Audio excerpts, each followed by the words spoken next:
সেই রাজকুমারকে দেখে ফিরিয়ে নিত মুখটি যে তার রাজকুমারের থেকে।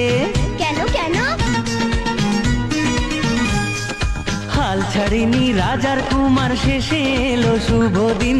রাজকুমারী ধরা দিল তার প্রেমেতে একদিন।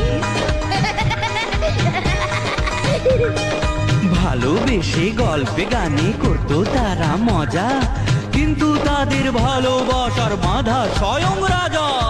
তাহলে তো রাজকুমারের ভীষণ বিপদ। জানো, অন্য দেশের রাজকুমারের সঙ্গে মেয়ের বিয়ে ঠিক করেছেন রাজা মশাই, নিজেই সেথায় গিয়ে। ও সেই কথাটি জেনে রাজার কুমার ভেবে মরে কেমন করে থাকবে সে একা।